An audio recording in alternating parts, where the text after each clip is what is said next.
कृपा क्या है व्यक्ति के ऊपर कि उसको मैंने मानव बनाया। आपको पता है मानव बनना बहुत सामान्य बात नहीं है। 84 लाख योनियां हैं। कितनी योनियां? 84 लाख, 84 लाख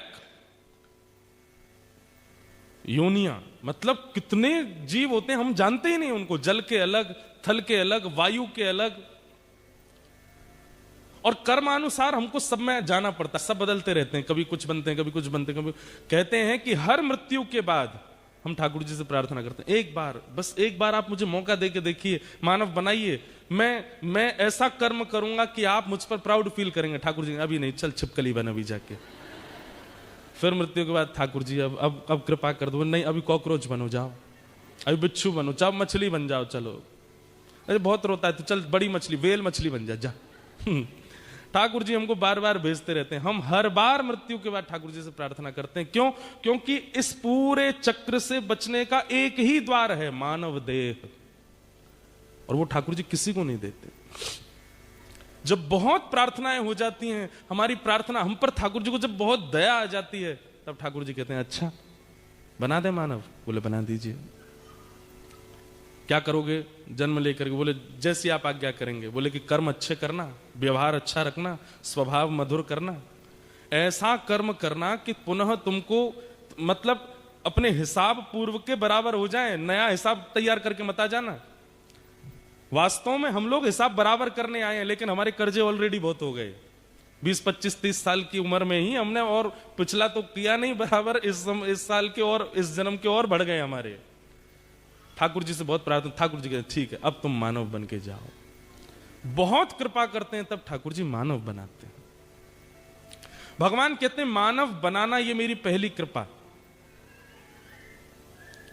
मुझसे किसी ने पूछा एक बार कि आपका जन्मदिन है, आपको सबसे अच्छा गिफ्ट किसने दिया? मैंने कहा आज से 28 साल पहले ठाकुर जी ने ये देह दिया। आपने चश्मा दिया, लेकिन आंखें ही नहीं दी होती ठाकुर जी ने तो कहां पहनते। आपने कुंडल दिए, लेकिन ठाकुर जी ने कान ही नहीं दिए होते तो। आपने वॉच दी, लेकिन ठाकुर जी ने हाथ ही नहीं दिए होते। आपने जूते दिए, ठाकुर जी ने पैर ही नहीं दिए होते तो। सबसे बढ़िया गिफ्ट ठाकुर जी ने दिया कि आपको देह दिया। ठाकुर जी कहते हैं मेरी दूसरी कृपा क्या है कि मानव होते हुए हृदय माध्यम सुलभम सुदुर्लभम प्लवम सुकल्पम गुरुकर्ण धारम। वो मानव देह में आने के बाद सदराह पर चलता है और उसको सदराह दिखाने वाला एक सदगुरु प्राप्त है। मानव देह में आने के बाद इन इंद्रियों से मुक्त होने का तो विचार किया नहीं, और बंधने का विचार कर लिया। कुछ भी खा रहे हैं, कुछ भी पी रहे हैं, कुछ भी पहन रहे हैं, कुछ भी बोल रहे हैं, कहीं भी जा रहे हैं, कहीं भी बैठ रहे हैं, किसी के साथ कुछ भी कर रहे हैं। ये सब जब हम करने लगते हैं, ठाकुर जी कहते हैं नाश कर रहा है अपना। बीच बीच में ठाकुर जी फिर कथाओं के माध्यम से, रसिकों के माध्यम से, संतों के माध्यम से आपको संदेशा भिजवाते हैं। बोले समझ जाओ, सुधर जाओ, ये क्रिया तुम्हारी नहीं होनी चाहिए। रात में सुनते हैं, सुबह भूल जाते हैं। अरे छोड़ो, जिंदगी ना मिलेगी दोबारा, कर लो जो करना है एक बार। कल मुझसे कोई बोला, बोले महाराज जी हार्बर ब्रिज पर चढ़ना है ऊपर। मैंने कहा अरे कर लेंगे, क्या करना ऊपर चढ़ के। महाराज जिंदगी नहीं मिलेगी दोबारा, एक बार ही। अभी आप ऑस्ट्रेलिया आए हो, चढ़ जाओ एक बार। तो हम व्यसनों के लिए, ये सब व्यसन नहीं है। ये तो चलिए ठीक है, थोड़ा एक्सप्लोर करना चाहिए, वो तो अच्छा ही है। पर व्यसनों के लिए भी हम यही विचार करते हैं एक बार ये ट्राई करके देखना चाहिए, एक बार ये वाला धुआं उड़ा के देखो, एक बार ये वाला पानी पी के देखो, पीला वाला। क्यों करते हैं हम ऐसा? अरे ये तो बातें वो हैं जो मैं मंच से बोल सकता हूं। एक बार दिल्ली की एक यूनिवर्सिटी में मैं गया था। वहां भारत में हम कभी कभी जाते हैं, जब कथा होती है जिस नगर में, वहां के कॉलेज यूनिवर्सिटी वाले बुलाते हैं, तो 20 बच्चों के बैठा था। ऐसे ऐसे नाम सुने मैंने रिलेशनशिप्स के कि मैं सोच में पड़ गया। मैं उनसे ही पूछ रहा था इसका मतलब क्या होता है। मुझे तो याद भी नहीं है, पर उनकी व्याख्या सुनी थी मैंने। बोले महाराज जी एक होता है कि हम एक से बात कर रहे हैं, पर अभी कंफर्म नहीं है कि इसके संगी रहना है, और 3 अभी लाइन में खड़े हैं, उनसे भी बात कर रहे हैं। इन तीनों को भी पता है कि हम किसी और से बात कर। मैंने भैया मुझे मत बताओ तुम लोग कौन से युग में हो। इसको संबंध, रिलेशनशिप कह करके, संबंध कह करके आप इसकी अवहेलना मत कीजिए प्लीज। ये सब चल रहा है संसार में। वो तो हम सब लोग भक्त हैं, हमारे बीच इतनी ज्यादा बातें होती नहीं है ऐसी इस प्रकार की। संसार को झांक करके देखो, और मुझे पता है आपको सब पता है, आप खूब देखते हैं, ऑस्ट्रेलिया में रहते हैं, यहां नहीं पता होगा तो कहां पता होगा। कैसे कैसे जीवन जीते हैं लोग, क्या क्या नहीं करते हैं अपने जीवन के साथ, कितना खिलवाड़ करते हैं, अपने हृदय को नष्ट कर देते हैं, उसको पीस देते हैं। हृदय नाम की, दया नाम की वस्तु नहीं रह जाती है। देह सुख के लिए किसी से भी मिलते हैं, कुछ भी करते हैं। उस समय ठाकुर जी फिर गिनती करते हैं, कर बेटा अब तू आ लौट करके। जब हमारी मृत्यु होती है फिर ठाकुर जी के पास जाते हैं, 84 लाख योनियां सब तैयार ठाकुर जी करके रखते हैं। चलो पहले तो अपने कर्म भोग के आओ नरक में, उसके बाद जाओ इनमें। ठाकुर जी गलती हो गई, वो कोई गलती नहीं बेटा जाओ। फिर रोते हैं। तो सबसे बड़ी कृपा है ठाकुर जी की आप मानव हो, और इस वक्त यदि आप ये बातें सुन रहे हैं तो यह भी समझ लीजिए कि ये संदेश ठाकुर जी आपके लिए ही भेजे हैं कि भैया अब भी संभल सकते हो। दूसरा, भगवान कहते हैं कि मैंने उपकार किया कि मैंने गुरु प्रदान किए, सदमार्ग प्रदान करने वाली कथाएं प्रदान कर दी। और मयानुकूलेन न भस्मते ऋतम। ठाकुर जी कहते हैं फिर मानव देह में जब गुरु आ जाते हैं और गुरु की कृपा से वो व्यक्ति सदमार्ग पर चलने लगता है, तब ठाकुर जी कहते हैं फिर मैं उसको अनुकूलताएं देता हूं। अनुकूलताएं कैसी? ऑस्ट्रेलिया में रहते हुए भी सत्संग प्राप्त होना, ऑस्ट्रेलिया में रहते हुए भी रसिकों के दर्शन मिल जाना, ब्रज का प्रसाद मिल जाना, ठाकुर जी के प्रति प्रेम हो जाना, ये सब ठाकुर जी अनुकूलताएं देते हैं। ये मेरी तीसरी कृपा है। और इन तीन कृपाओं का जो भरपूर प्रयोग करके बिल्कुल व्यवस्थित होकर के इन तीनों कृपाओं का अनुभव कर लेता है, तब ठाकुर जी कहते हैं उसको फिर मेरी प्राप्ति होती है। भैया और किसी देह में भगवत प्राप्ति संबंध नहीं है। सुअर को भगवान नहीं मिलेंगे, गधा को भी नहीं मिलेंगे, आपके ऑस्ट्रेलिया के क्या बोलते हैं उनको, उछलते हैं, कंगारू को भी नहीं मिलेंगे। मिलेंगे केवल मानव को। ये अपॉर्चुनिटी मिली है, इसका दुरुपयोग क्यों करते हैं हम? इसलिए समझ जाइए। हमारा ये कथा करना, इतनी दूर आना, भारत से भक्ति पथ भारत में अपना काम कर रहा है, उसको यहां स्थापित करना, इतने लोगों को एक साथ एकत्रित करना, और पहली बार हमें पता चली है बात, पहली बार कोई कथा हो रही है जहां पर 1 रुपए की भी टिकट नहीं है। बताओ, कथा में भी टिकट होती है? रजिस्ट्रेशन हुए हैं सब लोगों के लिए। रजिस्ट्रेशन करना इसलिए अनिवार्य था कि आदमी आलसी है। हमारी बात सुनना, अगर ये कह देते ना ओपन टू ऑल है, सब लोग आओ, और नीचे लिखा हुआ था फॉलोड बाय प्रसादम, तो यहां पर भीड़ तो चलो आप लोग सुनने वाले तो आए ही हैं, बाकी की फिर कम से कम 2-2.5 हजार लोग तब आते जब कथा विश्राम हो रही होती, भोजन मिलेगा। अचानक कोई ऐसी दुर्घटना हुई और उनकी पत्नी के प्राण चले गए। जैसी अपनी पत्नी के प्राण गए तो इतना रोया और चीख चीख करके, किशोरी तुम कहां हो, मेरी किशोरी तुम कहां हो, मेरी किशोरी तुम कहां चली गई, मैं तुम्हारे बगैर रह नहीं पाऊंगा, मेरी किशोरी तुम कहां हो। और वो तो रो रहा था अपनी पत्नी को याद करके। निकुंज में बैठी हमारी प्रिया जी ललिता जी से कहने लगी, अरे ललिते, इतने करुण भाव में मेरे को याद करके आज तक कोई नहीं रोया है। ललिता जी बोली, श्री जी आप इतनी भोली हो, इतनी सीधी हो, मैं कहां बताऊं।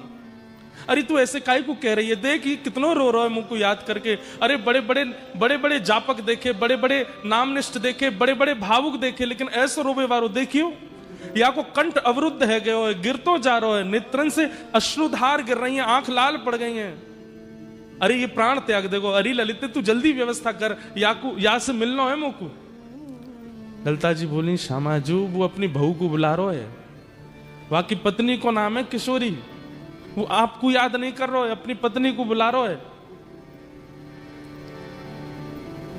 बंधुओं, ये सुनते ही किशोरी जी ललिता जी से बोली, एक बात बता, किशोरी शब्द को अर्थ कहा होवे?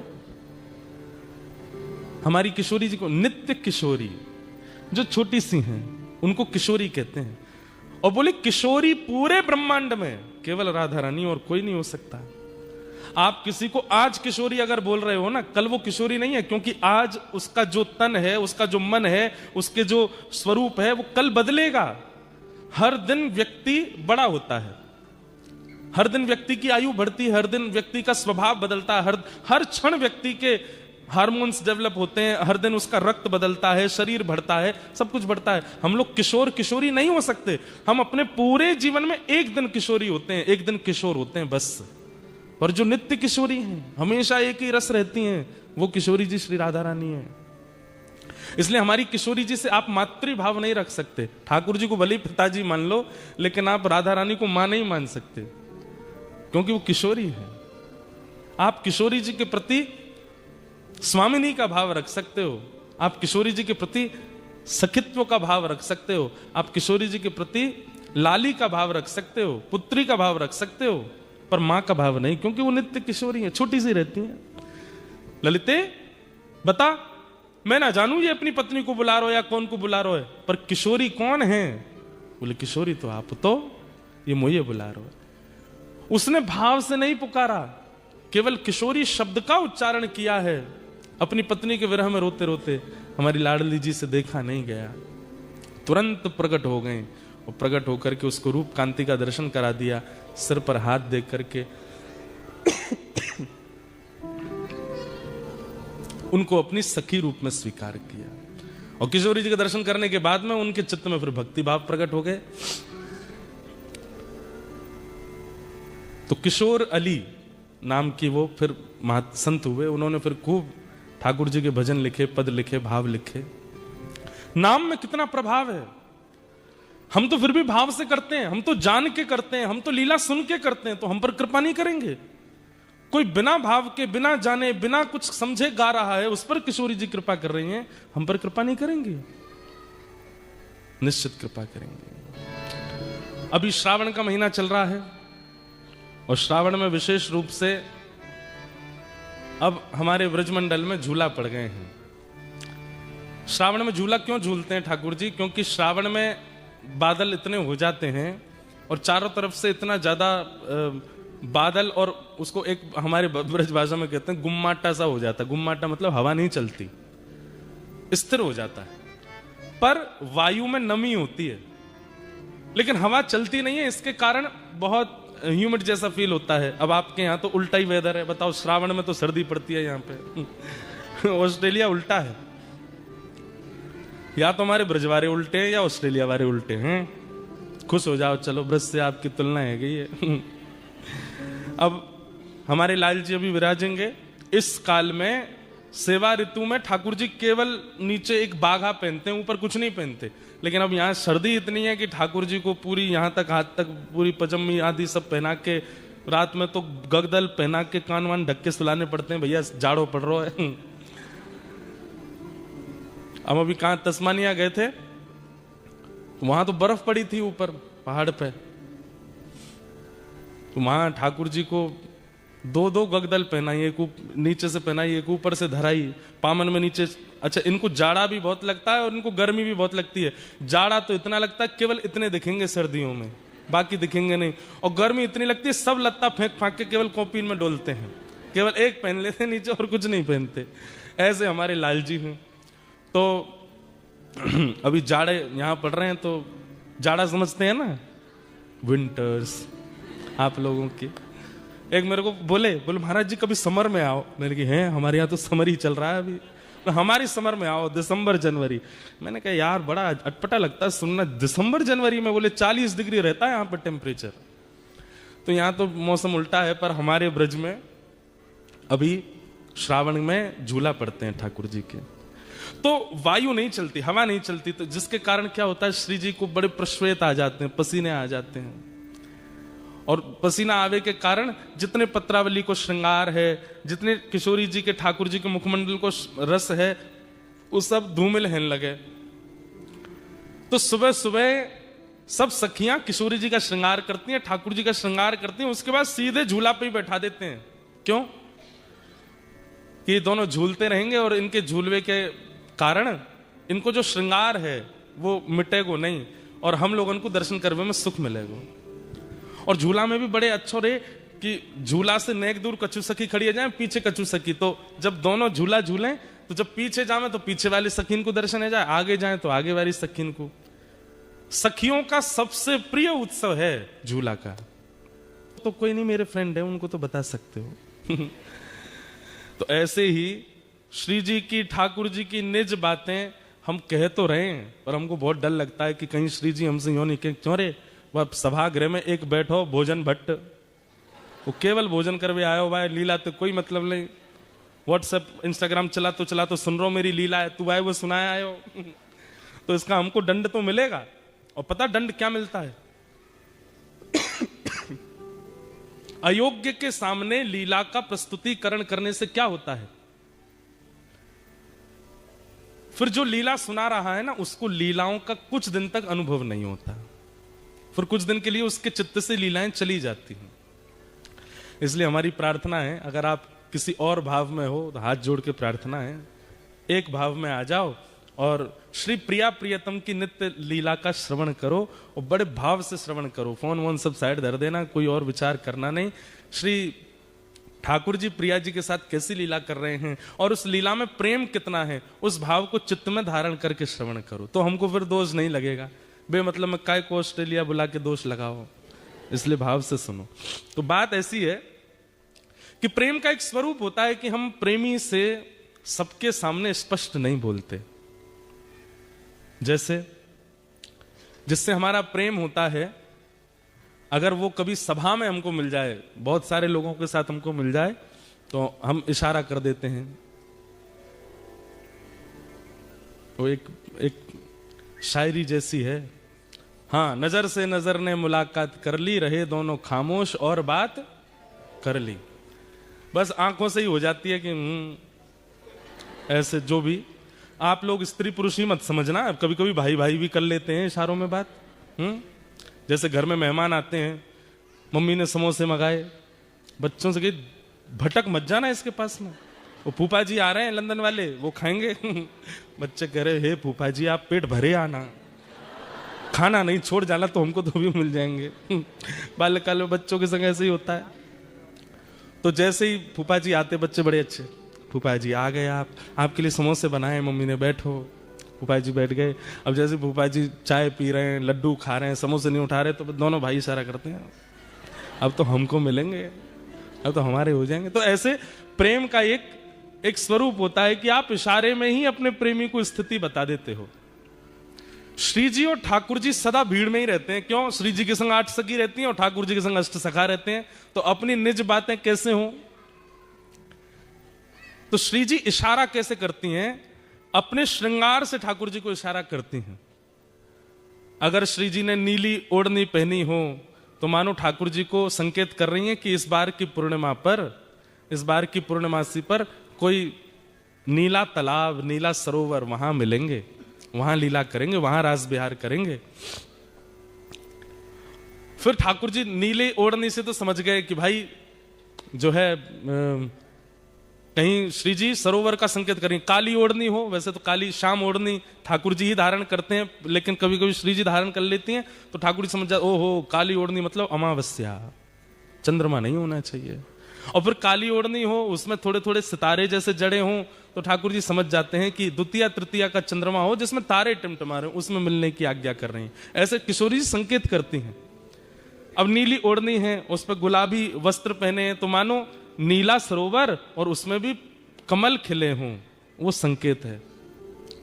ये 2 संकेत हो गए। अब तीसरा संकेत क्या होता है? तीसरा संकेत ये होता है कि किशोरी जी से ठाकुर जी पूछते हैं, हे श्यामाजू, अब बोलते तो है नहीं, पर बस एक बार निहार के ठाकुर जी समझ जाते हैं क्या आज्ञा, अकेले आना है कि इनमें से किसी को लेके आना है। तो किशोरी जी अगर केवल एक बिंदी धारण करके आई हो, तो मानो संकेत कर रही हैं अकेले आना है। और अगर कपोलन पर पत्रावली बना रखी है गोल गोल, और बीच में 2 बिंदु हैं, तो ठाकुर जी दोनों कपोलन के बिंदु गिनते हैं कितने हैं। अगर बीच में 1 बिंदी और 4 दोनों तरफ हैं, तो इसका मतलब ठाकुर जी कह रहे हैं अपने सखा नहीं लाने हैं हमको, इनकी 8 सखियां ही रहेंगी, 4 हमारे पक्ष में, 4 इनके पक्ष में। और मानो अगर पूरा यहां तक पूरा भर रखो है, पत्रावली अद्भुत धारण करके, ठाकुर जी कह रहे हैं ओहो अब तो जरा भंडारा सबको लेके चलना है, इसमें एकांतिक नहीं है। तो ऐसे किशोरी जी संकेत करती हैं। एक दिन किशोरी जी श्रृंगार करके आई और ठाकुर जी के लिए सुंदर भाव विचार करके आई कि छाक लीला करेंगे। छाक लीला मतलब भोजन पाएंगे। और छाक लीला के भाव से किशोरी जी ने पूरा वस्त्र धारण किए। तो वस्त्र कैसे धारण किए? हरे कलर के सब वस्त्र, अब वस्त्र पहने। उसका संकेत यह किया कि ठाकुर जी को संकेत कर रही है कहीं बगीचा में मिलेंगे। और उसमें भी केश जो है श्री जी के, वो बेणी गूंथी हुई है। अगर बेणी पीछे है, नहीं दिख रही है, तो इसका मतलब ठाकुर जी को यह संकेत है कि वन में नहीं मिलेंगे। और वेणी अगर आगे है तो वेणी के भाव से संकेत है कि वेणी मतलब चोटी, वेणी के भाव से संकेत है कि घने वन में मिलेंगे। घने केश है ना, वो वेणी आगे है, उसमें पुष्प हो ना, तो उस पुष्प के फूल जहां खिलते हैं उस वन में मिलेंगे। ऐसे ऐसे संकेत करती हैं श्री जी। लेकिन आज सावन का दिन चल रहा था, वर्षा होती नहीं है, बादल इतने घने रहते हैं, हवा चलती नहीं है कि प्रश्वेत के कारण श्री जी का गलती से हाथ चला गया ऐसे, और जितना वो बना के आई थी भाव वो सब मिट गया। लेकिन श्री जी को इस बात का पता नहीं चला। अब जैसे आई तो यहाँ सब सखियां और श्री जी, यहाँ ठाकुर जी और सब सखा, अब सब आपस में कर रहे हैं, बातचीत कर रहे हैं, कछु आनंद कर रहे हैं। और ठाकुर जी सब एक एक चीज ध्यान से परख रहे हैं, क्या आज्ञा कर रही हैं।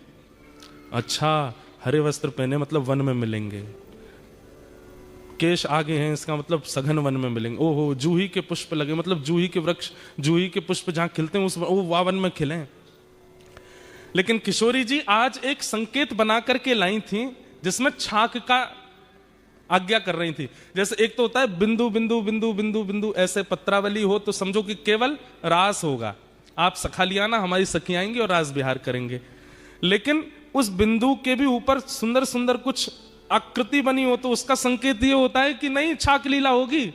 सबरे सखांत कहीं अपने अपने घर तक कछु बना के लाएंगे, हमारी सखी सब बना के लाएंगे और फिर वहां बैठ के सब पामेंगे। तो आज छाक वाला श्रृंगार किया था, वो मिट गया।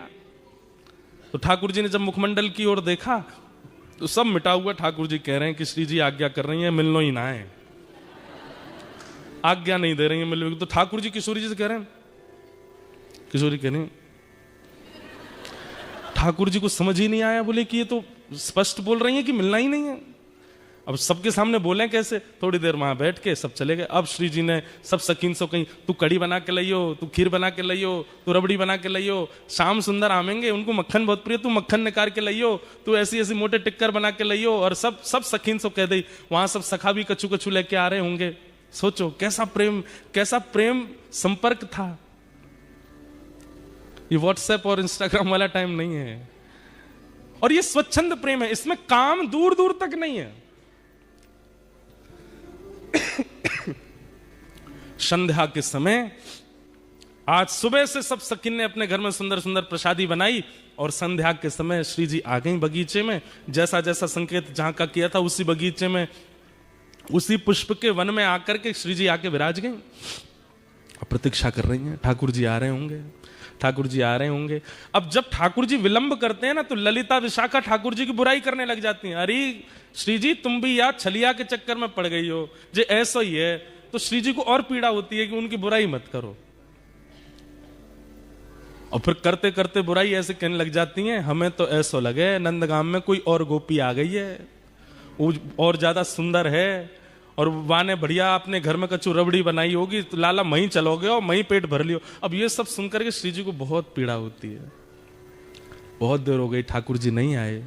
वहां श्री वृषभानु भवन से कीर्ति मैया आवाज दे रही हैं, अरे श्यामा, अरे लाली तू कहां है, जल्दी आ जा। सब सखी बोली, किशोरी जी अब जावे को समय है गयो, आज मिलन नहीं होगा। तो किशोरी जी के नेत्र सजल हो गए, जा रही हैं। और रास्ता में अब पूरे निर्णय कर लिए, आन दो कल, अब नहीं मिलूंगी इनसे, आज के बाद कोई संकेत नहीं करूंगी, आज के बाद कभी नहीं मिलूंगी, और आज के बाद यूं करूंगी त्यों। सब मन में विचार कर लियो। क्रोध में जाकर के जितनी सामग्री बनाई वो पाई भी नहीं। रात्रि में विशाखा ललिता दोनों सेज सजा रही हैं श्री जी का। तब श्री जी आज्ञा करें, ये जितनी सामग्री बना के लाए हो ना, कुछ पाया तो नहीं? बोले नहीं, कुछ भी नहीं पाया, सब धरो है श्री जी, आपने भी नहीं पाया, पालो। बोले नहीं, सब बंधवा के। और हमारे बरसाने में पूर्णमासी है, एक पूर्णमासी है, वो नंदगांव भी जाती है, बरसाने भी रहती है। बोले उसके हाथ सब भिजवा दो नंद भवन, वही के यहां भिजवा दो, लाला पाले को। क्रोध में जैसे किसी ने आपके लिए बढ़िया घर में व्यवस्था करके रखी, आप नहीं गए तो वो फोटो खींच के भेजता, ले ये सब करके रखा था मैंने तुम्हारे लिए, फूल मंगा के रखे थे, ये करके रखा था, तुम आए नहीं। तो वो कितना भारी लगता है। हमारे साथ तो बहुत होता है ना, क्योंकि हम जहां भी कथा करने जाते हैं 10 लोग बुलाते हैं, वो हमारे घर आओ 2 मिनट के लिए आओ, तो हम कहते आएंगे बनाएंगे। अब कोई बेचारा पूरी व्यवस्था करके रख लेता है, जब नहीं जाते तो फिर कभी मिलता है, महाराज जी देखो मेरी बेटी सुबह से बैठी थी, हाथ जोड़ के बाहर खड़ी थी, आप आएंगे, दिया बुझ गए, तेल सारा खत्म हो गया घर का, लेकिन आप आए नहीं, हमने ये बना के रखा वो, अरे मैंने कहा भैया क्षमा करो, फिर कभी आ जाऊंगा। तो ऐसा होता है। तो उसी भाव से श्री जी ने 56 भोग भिजवाए ठाकुर जी के पास। पूर्णमासी आई ठाकुर जी के पास आके बोली, लाला इतकुआ, अरे पूर्णमासी कहा भर के लाइया झोला में? बोले 56 भोग है। काय बात को? बोले श्री जी ने भिजवाया तेरे काजी। अच्छा, आज कोई उत्सव हो बरसाने में, कोई मनोरथ हो? ना कछु ना। तो कहा के भेजो, काय मारे भिजवाए हो? सब बोले कछु ना, क्रोध में भेजो है। ठाकुर जी की तो सांस रुक गई। मैंने कहा कर दियो, मुझे कहा गलती है गई। अब ठाकुर जी विचार कर रहे हैं अपराध कहां बना, क्या हुआ, कैसे हुआ। तब अगले दिन फिर ऐसा नहीं है कि मिलते हैं एक ही जगह, यहां ठाकुर जी गैया चराने जाते हैं, श्री जी और सब सखियां जो हैं वो दही बेकन के लिए सब सखियां जाती हैं, श्री जी उनके संग जाती हैं, बीच में कहीं भी मिल लेते हैं और थोड़ी वार्ता हो जाती है। तो आज श्री जी रुकी ही नहीं, ठाकुर जी सामने से आ रहे हैं और श्री जी चलती चली गई। अब लाल जी पीछे चरणन में प्रणाम करें, हे श्यामाजू कहा है गो। किशोरी जी तो सुने नहीं, तो फिर ठाकुर ललिता जी के पास गए, हे ललिता जी आप बता दो कहा भयो, काई कुनाराज बैठी हैं, ऐसो मैंने कहा कर दियो। बंधुओं एक बात मैं बीच में बोल दूं, इन लीलाओं को सुनकर के आप कहीं ये विचार मत कर देना कि भाई ये वही कृष्ण है जो सुदर्शन चक्र धारण करते हैं। हाँ ये वही कृष्ण है, ये वही कृष्ण है जो महाभारत युद्ध में द्रुत गति से रथ को हाँकते हैं, ये वही श्री कृष्ण है जो विराट रूप धारण करके सहस्त्र शीर्षा पुरुषः सहस्त्राक्षः सहस्त्रपात, 1000 मुख 1000 हाथ 1000 चरण जिनके प्रकट हो जाते हैं, ये वही श्री कृष्ण है। लेकिन व्रज वृंदावन में अपने प्रभाव को छुपा देते हैं, स्वभाव में रहते हैं। वृंदावन के श्री कृष्ण अलग ही हैं। ऐसे डर रहे हैं जैसे मानो श्री जी अगर नहीं रीझी तो मेरा तीनों लोक लुट जाएगा। आज घबरा रहे हैं। ललिता जी कह रही हैं हम तो तभी बताएंगे। बोले कब? बोले पहले विशाखा की चरण दबा के आओ, जाओ। ठाकुर जा रहे, अरे विशाखा तू तो बड़ी अच्छी है। नहीं नहीं तुम गोबर चोट्टी बोल रहे थे मुझे उस दिन। ना ना आज के बाद ना बोलूंगा। बोल कहा बोलोगे? अरे तू तो रानी है, तू तो महारानी है। अरे विशाखा तू तो ऐसी है, तेरी भलैयां ले लूं। नहीं आरती करो। बोले आरती करता हूं, तू जो कहेगी सो करूं। यूं बता दे श्री जी नाराज काहे क्यों है? सबरी गोपी अपने अपने काम करवा ले ठाकुर जी थे। अच्छा लाला बोले बाद ना श्री जी ने संकेत किया, छाक लीला को संकेत किया।